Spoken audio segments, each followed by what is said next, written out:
আমি করব নিরামিষ স্টাফিং আলুর দম সঙ্গে লুচি। আলুটাকে এরকম চামচি দিয়ে গোল গোল করে ঘুরিয়ে ভিতরের এটা বের করে নিচ্ছি। আমি এবার আলুগুলোকে 5 মিনিটের জন্য সিদ্ধ বসিয়ে দেব। তাতে একটু নুন দিয়ে দিচ্ছি। নুন দিয়ে এবার আলুগুলোকে 5 মিনিট সিদ্ধ বসিয়ে দিচ্ছি। এবার মশলাগুলো সব পেস্ট করে নেব। আদা, টমেটো, কাঁচা লঙ্কা, কাজু, কিশমিশ একসঙ্গে আমি বেটে নিচ্ছি।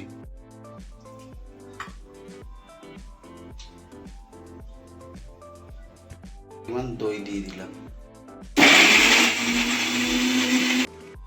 এবার আলুগুলোকে তুলে নেব।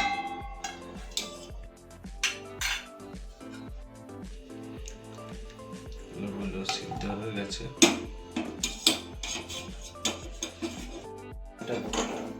চাপিয়ে ওভেনটা জ্বালিয়ে ফেললাম।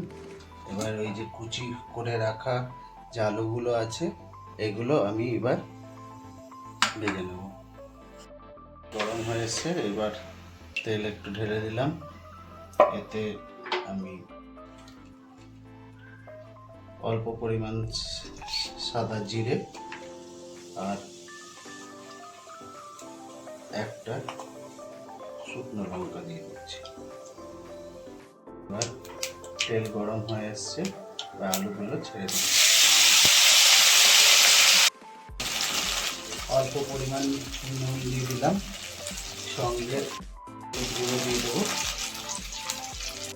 জিরে গুঁড়ো আর মৌরি এবং শুকনো লঙ্কা বাটা তৈরি মশলা একটু দিয়ে দিলাম। একটু জল দিয়ে দিচ্ছি। কিশমিশগুলো দিয়ে দিচ্ছি এর ভিতরে। এটাকে ঢেকে দেবো। 5 মিনিট হয়ে গেছে, এবার এটাকে তুলে নিচ্ছি আর দিয়ে দেবো। অনুসারে অল্প একটু চিনি দিয়ে দিলাম। এবার গা থেকে ছেড়ে আসছে। এবার আমি গ্যাসটাকে অফ করে মিশ্রণটাকে নামিয়ে এবার ঠান্ডা করব।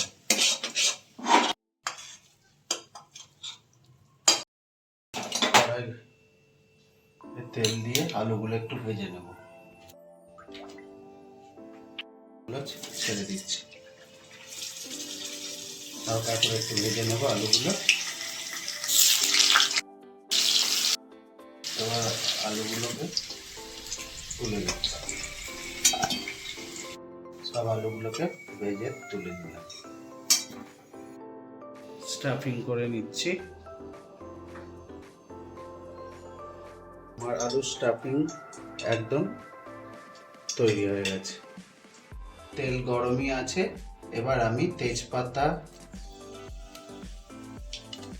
লবঙ্গ, দারচিনি, এলাচ এবং শুকনো লঙ্কা ফোড়ন দিয়ে দিচ্ছি। এবার বেটে রাখা মশলাটা একে একে জিরে গুঁড়ো, ধনে গুঁড়ো, হলুদ গুঁড়ো, কাশ্মীরি লঙ্কার গুঁড়ো, এবার একটু গরম জল ঢেলে দিই। এবার আমি পরিমাণ মতন নুন দিয়ে দিলাম, পরিমাণ মতন চিনি দিয়ে দিলাম। এবার ঢাকনাটা খুলে এর ভিতরে আলুর স্টাফগুলো এক করে দিয়ে দিচ্ছি।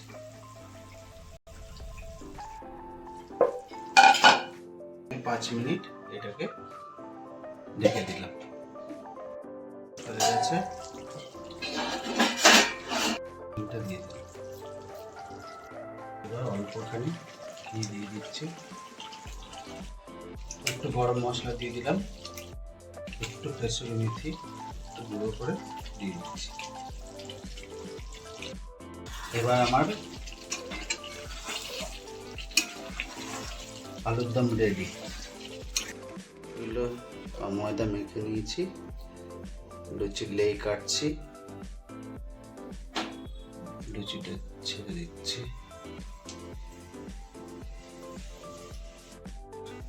লুচি ভাজা শেষ হলো। স্টাফিং আলুর দম রেডি, আর তার সঙ্গে লুচিও রেডি।